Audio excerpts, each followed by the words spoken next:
Sharronda Williams, and I am here to tell you about My Spy, The Eternal City, and help you meet the characters. My Spy, The Eternal City centers around CIA operative JJ and his now teenage stepdaughter Sophie as they head to Italy for a high school choir competition. JJ has given up the field life for a desk job and is determined to spend time with Sophie as their relationship is slightly strained. These two are forced to work together when Sophie's friend is kidnapped by a dangerous man from JJ's past. My Spy, The Eternal City is the sequel to the hit 2020 movie My Spy, which is available to stream now, free on Prime Video. JJ works at the Central Intelligence Agency and is someone you don't want to mess with. He is a badass who loves kicking and taking names. That is, until he met Sophie and fell in love with her mother. JJ has now traded in his guns for baking appliances and living life behind the desk at the Central Intelligence Agency as an analyst. Did I mention JJ can make some good scones? Hey, good work, JJ. Thanks. Good touch and go there, but... No, I mean the scones. At first I was disappointed the raisins wasn't chocolate chips. I was like, where the chocolate chips at? Because all the scones I had chocolate chips before. But then about the fourth bite, I was like, damn.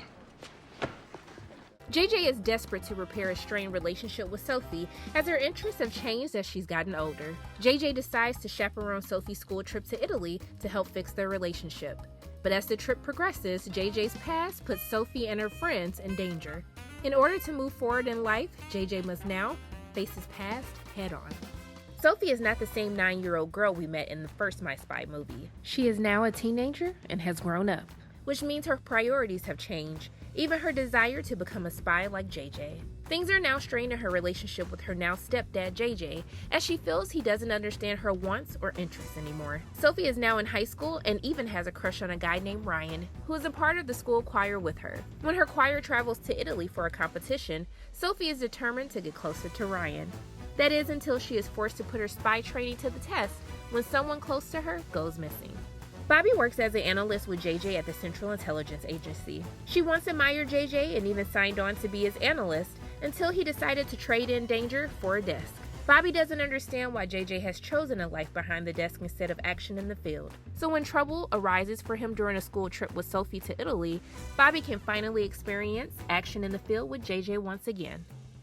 David Kim is the head of covert operations at the Central Intelligence Agency and is JJ's boss. David is the father of Colin Kim, who is Sophie's best friend. He is your typical embarrassing dad and even has his son fooled about the real version of himself, as Colin thinks his dad is just a boring pediatric nurse. David is desperate to get JJ back into the field, but allows him to chaperone his daughter's trip so he can keep an eye on his son. When someone close to Kim is taken by dangerous men, Kim will have to put his job on the line to ensure those closest to him remain alive. Assassination, extortion, trafficking, you name it, he's done it. There's nothing Bishop Crane won't do for money, and he is bad to the bone. Bishop was in the Special Forces with JJ until he sold their unit out to the cartel, leaving JJ as the only survivor. Bishop has it out for JJ as he is the target for his next mission. Will Bishop be able to get his hands on a dangerous weapon, or will JJ stop him right in his tracks? Colin Kim is David Kim's son and Sophie's best friend. He is loyal and is a true ride or die, always there for Sophie for whatever she needs, even if it means helping her date someone else. Colin is embarrassed by his overly affectionate dad, and when he gets the opportunity for some time away from him, he gladly accepts. The only problem is Colin finds himself in a kind of danger that only his dad can help him get out of. Ryan is a schoolmate of Sophie's and her current high school crush. He is on the football team but also has the voice of an angel, which lands him in choir with Sophie. After the school choir brings him on a trip to Italy with Sophie, will sparks fly or will Ryan blow it? Mike Connolly is an agent in the Central Intelligence Agency with JJ and Bobby. He is a fan of JJ's scones, but senses there may be something wrong with his boss, Kim. Mike will have to take his talents to Italy to uncover the truth about his boss's abnormal moves. Nancy Buck is Sophie's new vice principal, and she means business. She is tasked with heading the high school choir trip. Nancy is no nonsense and one of the few people who keeps JJ on his toes. Nancy will give JJ his most difficult mission yet, being a high school trip chaperone. And that concludes this My Spy edition of Meet the Characters. Thanks for watching, and don't forget My Spy, The Eternal City is now streaming on Prime Video.